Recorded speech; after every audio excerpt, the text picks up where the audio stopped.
और उस विचारधारा को अपना बनाया, तो मैं उस बात को एक्सेप्ट नहीं कर सकता। मैं जरूर प्यार से मिल सकता हूं, गले लग सकता हूं। पंडित जवाहरलाल नेहरू भी जब पहली बार संसद में गए थे प्रधानमंत्री बन के, तो उन्होंने भी सबसे पहले यही कहा था कि मुझे न तनख्वाह चाहिए, न बंगला चाहिए, न कुछ चाहिए। बीजेपी नेता और राहुल गांधी के चचेरे भाई वरुण गांधी को लेकर चर्चा थी कि वो कांग्रेस ज्वाइन करने वाले हैं। ऐसा इसलिए भी क्योंकि वरुण गांधी आए दिन अपने ही पार्टी बीजेपी के खिलाफ बागी तेवर और बागी बयानबाजी करते दिख रहे हैं। लेकिन इस सब के बीच राहुल गांधी ने 17 जनवरी को पंजाब के होशियारपुर में जब उनसे पूछा गया कि वरुण गांधी कांग्रेस में आ सकते हैं क्या, इस पर राहुल ने साफ कर दिया कि परिवार के तौर पर वरुण गांधी से गले मिल सकते हैं, लेकिन उनकी विचारधारा अलग है। मैं आरएसएस ऑफिस कभी नहीं जाऊंगा, इसके लिए आपको मेरा सिर काटना होगा। मतलब साफ कर दिया कि आरएसएस के ऑफिस में जाने का मतलब उन्होंने साफ समझा दिया कि वरुण गांधी का कांग्रेस में एंट्री नामुमकिन है। लेकिन बात यह है कि राहुल गांधी के बयान देते ही कैसे वरुण गांधी फंस गए और अब वरुण गांधी के पास विकल्प क्या बचा है। लेकिन यह सब समझाने से पहले आपको राहुल गांधी और वरुण गांधी का बयान सुनवाते हैं। राहुल गांधी का वो बयान जो वरुण गांधी को कांग्रेस में आने को लेकर दिया, और वरुण गांधी का वो बयान जिसमें उन्होंने कहा कि नेहरू और कांग्रेस से मेरी कोई भी लड़ाई नहीं है, मैं कोई शिकायत नहीं करना चाहता, कांग्रेस और नेहरू से मेरी कोई भी असहमति नहीं है। देश से बात नहीं कर रहे थे, वो भी मिल गए। आप वरुण गांधी से मिलेंगे? देखिए, वो बीजेपी में हैं,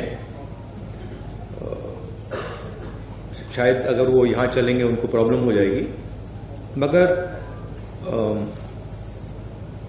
मेरी विचारधारा उनकी विचारधारा से नहीं मिलती है। मेरी विचारधारा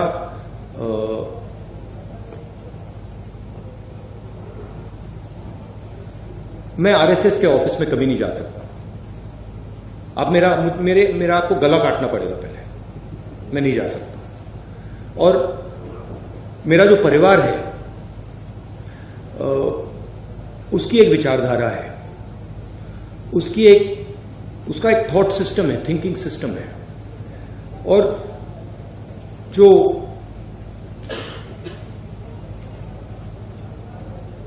वरुण है,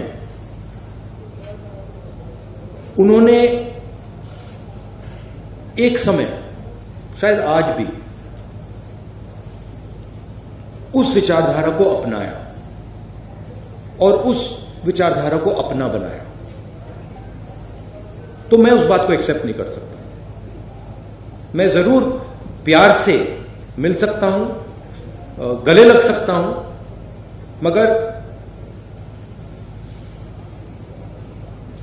उस विचारधारा को मैं एक्सेप्ट नहीं कर सकता। मैं न कांग्रेस के खिलाफ हूं, न पंडित नेहरू के खिलाफ हूं। हमारे देश की राजनीति, हमारे देश को जोड़ने की राजनीति होनी चाहिए, ना कि गृह युद्ध पैदा करने की राजनीति। आज जो लोग केवल धर्म के और जाति के नाम पे वोट ले रहे हैं, उनसे हम ये प्रश्न तो पूछें कि रोजगार, शिक्षा, चिकित्सा, हमको राजनीति नहीं करनी है जो लोगों को दबाए, हमको राजनीति करनी है जो लोगों को उठाए। लेकिन राहुल गांधी के सवाल और जवाब से ये तो क्लियर हो गया कि वरुण गांधी कांग्रेस पार्टी ज्वाइन नहीं कर रहे हैं। लेकिन राहुल के जवाब से यही लगता है कि सवाल तो ये था कि क्या वो वरुण गांधी को अपने साथ लाएंगे। लेकिन राहुल गांधी ने ऐसा करने के लिए राहुल गांधी को संघ के ऑफिस जाने की जरूरत क्या थी, जो उन्होंने संघ के ऑफिस का जिक्र कर दिया। फिर से गला कटवाने की नौबत कहां आ गई। राहुल ने प्यार से वरुण गांधी को गले लगाने की बात तो कह दी, लेकिन परिवार में वापस लाने की गुंजाइश भी खत्म कर दी। उन्होंने साफ कह दिया कि मेरे परिवार की विचारधारा अलग है और वरुण की अलग है, जिसे मैं कभी स्वीकार नहीं कर सकता हूं। जब राहुल गांधी अपने भाई वरुण गांधी को नकार रहे थे, यानी कांग्रेस पार्टी में नहीं आने को लेकर बयानबाजी कर रहे थे, उससे कुछ देर पहले पीलीभीत में एक कार्यक्रम हो रहा था। वरुण अपने संसदीय क्षेत्र में जनसंवाद कार्यक्रम कर रहे थे। राहुल की तरह मोदी सरकार को पूंजीपतियों का रखवाला बताने वाले वरुण गांधी ने खुद की तुलना अपने परनाना जवाहरलाल नेहरू से कर दी। जवाहरलाल नेहरू से तुलना करते हुए उन्होंने क्या कुछ कहा, पहले वो बयान सुन लीजिए। जब मैं गया संसद के भवन में, 1 महीने बाद मेरे को चेक मिला 1 लाख रुपए का तनख्वाह। तो मैंने जाके लोकसभा के अध्यक्ष महोदय से पूछा कि ये क्या है। उन्होंने कहा ये आपकी तनख्वाह है। मैंने कहा सेवा के लिए कोई तनख्वाह जरूरी है, ये मुझे पता नहीं था। मैंने कहा बहरहाल मैं तो नहीं चाहता ये पैसे। उन्होंने कहा कि देखिए हमारे यहाँ कोई प्रावधान नहीं है कि आप लोग तनख्वाह को वापस लौटाएं, कहीं ना कहीं तो जाएगी। उस समय प्रधानमंत्री डॉक्टर मनमोहन सिंह जी थे। मैं उनसे जाके मिला।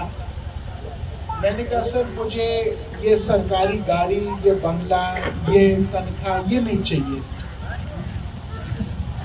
तो उन्होंने कहा कि जब मैं छोटा था तो मैं पढ़ता था स्कूल में पंजाब में, तो वहाँ पढ़ते थे कि पंडित जवाहरलाल नेहरू भी जब पहली बार संसद में गए थे प्रधानमंत्री बन के, तो उन्होंने भी सबसे पहले यही कहा था कि मुझे न तनख्वाह चाहिए, न बंगला चाहिए, न कुछ चाहिए।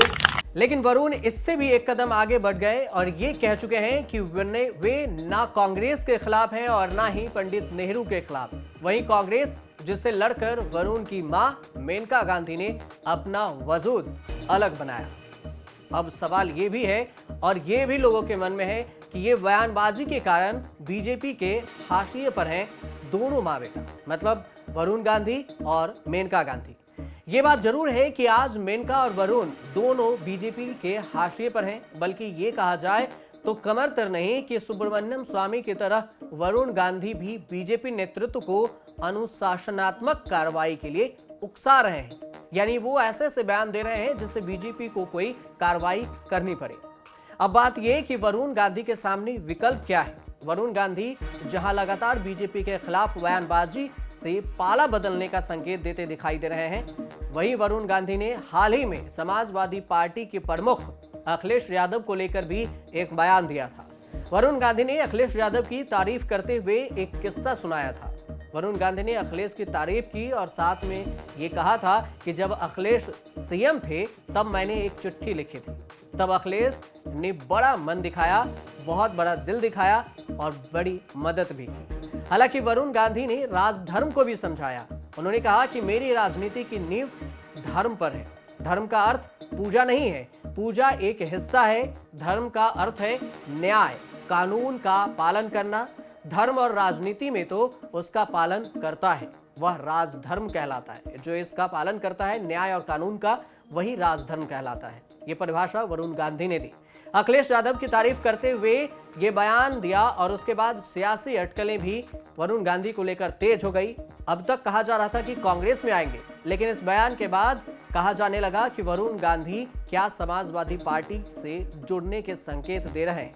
ये बात जरूर है कि कांग्रेस मुख्यालय 24 अकबर रोड दिल्ली में आज भी ऐसे नेता मौजूद हैं जो संजय गांधी के खास रहे, लेकिन आज से 40 साल पहले एक सफदरजंग रोड में जो कुछ भी हुआ उसके बाद क्या मेनका और सोनिया साथ रह सकती हैं, ये भी बहुत बड़ा सवाल है। तो इसका जवाब होगा कि शायद नहीं।